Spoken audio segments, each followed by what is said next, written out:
UP के CM Yogi Adityanath का भू माफियाओं पर एक्शन लगातार चल रहा है। मुख्यमंत्री ने भू माफियाओं पर नकेल कसने के लिए टास्क फोर्स भी बनाई थी। साथ ही सरकारी जमीनों को भू माफियाओं के कब्जे से खाली कराने के आदेश भी जारी किए थे, जिसके बाद यूपी के अधिकारी ये पता लगा रहे हैं कि कहां भू माफियाओं ने सरकारी जमीन पर कब्जा किया। बैठने के लिए नहीं आए हैं। सत्ता हमारे लिए मौज मस्ती का अड्डा नहीं है, ये हमारे लिए एक साधना है। यूपी के CM Yogi Adityanath full action में हैं। उत्तर प्रदेश को उत्तम प्रदेश बनाने के लिए वो 18 घंटे काम कर रहे हैं। अपनी टीम को सूबे के विकास के लिए जमकर पसीना बहाने का आदेश भी दे चुके हैं। ऐसे में अब योगी आदित्यनाथ ने सरकारी जमीनों को भूमाफियाओं से छुड़ाने की तैयारी भी शुरू कर ली है। इसके लिए यूपी के हर जिले के जिला अधिकारियों को कहा भी जा चुका है। आप अगर यह सोच रहे हैं कि योगी आदित्यनाथ के सामने कोई सरकारी जमीन पर कैसे कब्जा कर सकता है, तो आप गलत हैं, क्योंकि लखनऊ से सटे सीतापुर में भू माफियाओं ने बेशकीमती 70 बीघा सरकारी जमीन पर कब्जा जमा लिया है। मामला सीतापुर के लहरपुर तहसील इलाके का है। यहां 70 बीघा सरकारी जमीन को अब तक खाली कराने की बात तो छोड़िए जनाब, कोई भी अधिकारी जांच तक करने नहीं गया। आखिर क्यों? कहानी तो अब शुरू होती है जब भू माफिया अशफाक गौरी ने लखनऊ से महज 90 किलोमीटर दूर बेशकीमती सरकारी जमीन को बेचना शुरू कर दिया। करोड़ों में इसका सौदा भी हो चुका है। भू माफिया का सिंडिकेट प्रशासन पर इतना भारी है कि कोई भी सवाल जवाब करने की हिम्मत नहीं जुटा पा रहा। लगातार अखबारों में खबरें छप रही हैं, बावजूद कोई जांच करने की हिम्मत नहीं जुटा पा रहा है। बार बार यह सवाल सामने आ जाता है, आखिर क्यों? योगी आदित्यनाथ के आदेश के बाद भी यहां तो गंगा उल्टी दिशा में बह रही है। सरकारी जमीन पर बेखौफ होकर भू माफिया प्लॉटिंग कर रहे हैं। सरकारी जमीन को करोड़ों में बेचा जा रहा। सब सुनने और देखने के बाद यह कहा जा सकता है कि लहरपुर में ना जांच ना आंच का पूरा खेल खेला जा रहा है। यूं कह लीजिए खुला खेल फरुखाबादी चल रहा है, कोई पूछने वाला नहीं है। कहने का मतलब यह है कि लखनऊ में बैठकर सीएम योगी आदित्यनाथ पूरा उत्तर प्रदेश चला रहे हैं। ठीक उन्हीं की नाक के नीचे 70 बीघा सरकारी जमीन को भू माफिया अशफाक गौरी धड़ल्ले से बेच रहा है और प्रशासन पूरी तरीके से खामोश है। आखिर क्यों खामोश है? कोई तो बात है जनाब। दरअसल इस पूरे खेल का खुलासा तब हुआ जब स्थानीय पत्रकारों को इस बात की जानकारी हुई कि जमीन की खरीद फरोख्त के पीछे कुछ तो गड़बड़ है। पड़ताल की गई, अखबार में खबरें लिखी जाने लगी। इसी बीच पता चला कि जमीन तो सरकारी है बॉस। जमीन सीलिंग पट्टे की है जो जरूरतमंद दलितों को दी गई। पत्रकारों की पड़ताल और तेज हुई। लहरपुर तहसील से लेकर सीतापुर तक दस्तावेज खोजे जाने लगे। पत्रकारों के हाथ कुछ ऐसे दस्तावेज लगे जिससे यह बात साफ होती है कि जमीन सरकार की ही है, लेकिन इसके पीछे एक बड़ा खेल हुआ।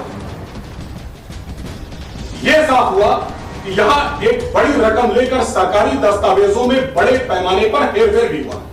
इतना ही नहीं, कुछ सरकारी दस्तावेज गायब भी कर दिए गए।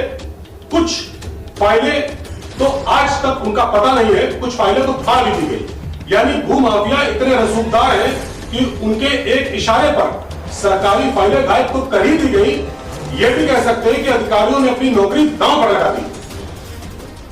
खुद को ईमानदार बताने वाले लहरपुर तहसील के प्रशासनिक अधिकारी अखबारों में खबर छपने के बाद मात्र 1 किलोमीटर नबीनगर जांच तक करने नहीं गए, लेकिन भू माफिया तहसील प्रशासन से ज्यादा एक्टिव निकला। उसने वो सब सबूत वहां से हटा दिए जो पहले से कैमरे में कैद हो चुके। जैसे वहां बोर्ड एक जो लगा हुआ था, उस पर भू माफिया का नंबर लिखा हुआ था। यह भी लिखा हुआ था कि प्लॉटिंग जो प्लॉट है वो बिकाऊ है। इससे ये बात साफ होती है कि दाल में तो कुछ काला है बॉस, या पूरी दाल ही काली है। अखबार में साफ साफ कहा गया था कि 70 बीघा बेशकीमती सरकारी जमीन पर भू माफिया बड़े पैमाने पर प्लॉटिंग कर रहे हैं, उसको बेचा जा रहा है। यह भी कहा गया था कि तहसील के कुछ भ्रष्ट अधिकारी भू माफिया के सिंडिकेट में शामिल हैं। बावजूद जांच नहीं हुई और साहब अपनी छवि को बेदाग साबित करने के लिए जांच को कर लेना चाहिए था, लेकिन वो भी नहीं की गई। पत्रकारों की खोज में जो कागज हाथ लगे उससे यह बात साफ होती है कि जमीन सरकारी है और सीलिंग की। दलितों को इस जमीन के पट्टे किए गए थे। कुछ पट्टे तो ऐसे किए गए थे जिनमें पट्टा धारकों के नाम हिंदू है और वल्दियत मुस्लिम लिखी गई है। महाराष्ट्र की सरकार में अब तक बेशकीमती सरकारी जमीन का एक बड़ा हिस्सा जिसका भूमाफिया अशफाक गौरी ने करोड़ों में सौदा कर बेच डाला है। तहसील प्रशासन ये जानता है, बावजूद खामोश है। सरकारी दस्तावेज बताते हैं कि अब तक करीब 48 रजिस्ट्री यानी 48 बैनामे भी इस सरकारी जमीन के हो चुके हैं, लेकिन योगी सरकार के अधिकारी पूरी तरह से खामोश बैठे हैं। सीएम योगी के आदेश यहां पूरी तरीके से बेअसर हैं। उत्तर प्रदेश के सीतापुर में लहरपुर तहसील में भूमाफिया अशफाक गौरी का सिंडिकेट इतना बड़ा है कि उसमें सीतापुर में रह चुके एक पीसीएस अधिकारी को भी सरकारी दस्तावेजों में हेरफेर कर अपनी जमीनों के मामले में फंसा दिया था। सरकारी जमीन की 48 रजिस्ट्री यानी 48 बैनामे होने के बाद भी भूमाफिया अशफाक गौरी को तहसील प्रशासन ने पूछताछ के लिए अभी तक क्यों नहीं बुलाया? आखिर क्या वजह है कि भूमाफिया अशफाक गौरी का नाम आते ही योगी सरकार के ये अधिकारी बैकफिट पर चले जाते हैं? क्या यह बात सही है कि भूमाफिया अशफाक गौरी के एक इशारे पर तहसील का पूरा सिस्टम काम करता है?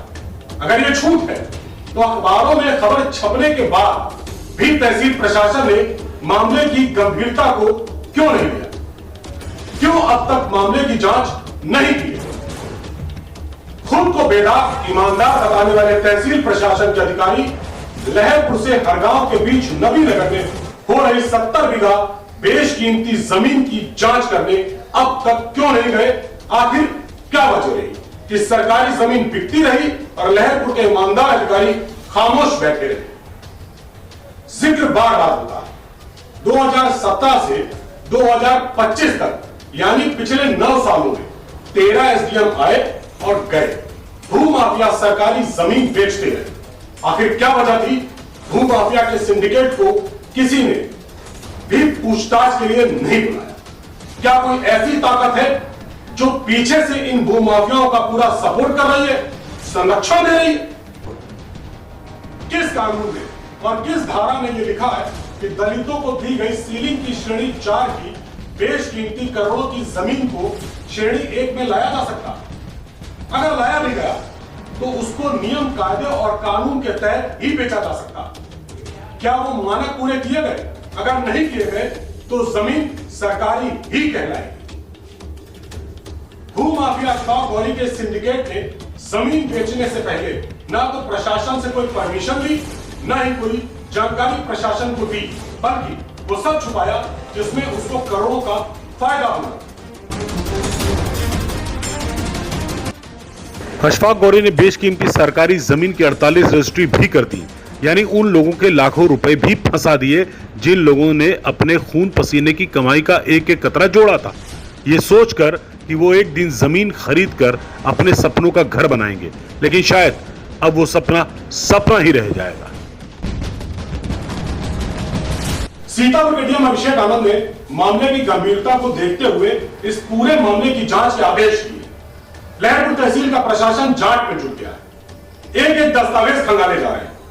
अधिकारियों का कहना है कि वो बहुत से दस्तावेज गायब या फाड़ दिए गए। दूसरी तरफ भूमाफिया का सिंडिकेट भी एक्टिव है। लगातार प्रशासन पर दबाव बढ़ रहा है।